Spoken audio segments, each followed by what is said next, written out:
महाभारत युद्ध जब सुनिश्चित हुआ तो भगवान ने तो कह दिया था कि मैं शस्त्र अस्त्र नहीं उठाऊंगा, और जब भगवान ने यह कहा कि मैं अस्त्र शस्त्र नहीं उठाऊंगा तो दुर्योधन बोला एक काम करिए, फिर आप कौरव पक्ष में, महाराज जी वैसे हम तो बहुत बलवान हैं, आप एक काम करो, आप पांडवों के पक्ष में चले जाओ।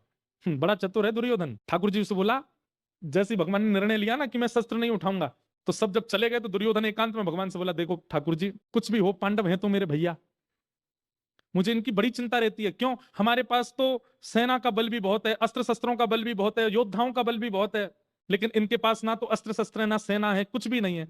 इसलिए मेरी तो ऐसी मान्यता है कि आप इनके पक्ष में ही रहो, कम से कम आप इनके संग रहेंगे तो मुझे ये सांत्वना रहेगी, चलो कोई तो एक बड़ा है इनके पास। भगवान बोले, सब समझ रहा हूं मैं तेरी बात। और दुर्योधन भगवान की सेना लेकर के आ गया। भीष्म पितामह बैठे थे। भीष्म पितामह ने जैसे दुर्योधन को देखा तो दुर्योधन से बोले, ए दुर्योधन, तुम द्वारिका गए थे भगवान को लाने के लिए, क्यों नहीं लाए? बोले, अरे क्या लाता? वो बोले कि मैं अस्त्र शस्त्र नहीं उठाऊंगा, और जो अस्त्र शस्त्र ही नहीं उठाएगा उसको लाने से क्या फायदा, मैं तो उनकी सेना लेके आ गया। मैंने की और हंस के बोला, मैंने तो उनको जाके बोल दिया कि तुम पांडवों की तरफ ही चले जाओ, उनका क्या काम था यहाँ पे? भीष्म पितामह बोले, अरे मूर्ख, कितना गलत काम कर, क्या तुझे क्या पता, वो कृष्ण हैं, कंस को मारने के लिए भी शस्त्र की आवश्यकता नहीं पड़ी थी उनको। मैं अपनी भाषा में कहूं तो क्वांटिटी और क्वालिटी, व्यापारी जितने बैठे हैं ध्यान से सुनना, क्वांटिटी और क्वालिटी, हमारा रुझान ज्यादातर किस तरफ होता है?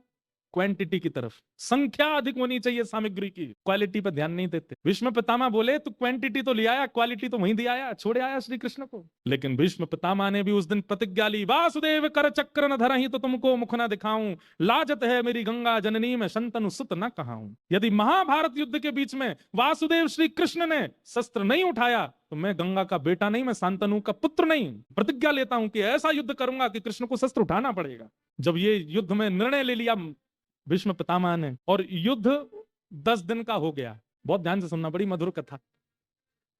और 10 दिन के युद्ध में जब आंकड़े देखे गए तो पांडवों की सेना का तो कुछ ही सैन्य बल खत्म हुआ, लेकिन कौरवों की सेना तो आधी हो गई 10 दिन में। और तब दुर्योधन अपनी भौहें चढ़ा करके भीष्म पितामह के पास जाता है और कहता है, आप जैसे बड़े बुजुर्ग हमारे ऊपर बैठे हैं, फिर भी हम हार रहे हैं, कहीं ऐसा तो नहीं खाते हमारा अन्न है, भला चाहते हैं पांडवों का?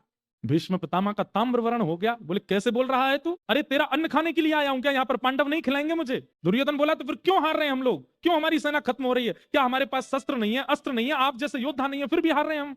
भीष्म पितामह ने कहा, तुझे मृत्यु का बहुत भय है, जीतने की बहुत भूख लगी है तुझे, एक काम कर, तू भी पीछे रहना, सब लोग पीछे रहना, कल महाभारत युद्ध में सबसे आगे मेरा रथ खड़ा होगा और पूरी सेना का नेतृत्व कल मैं करूंगा, देखता हूं कैसे जीतते हैं ये पांडव।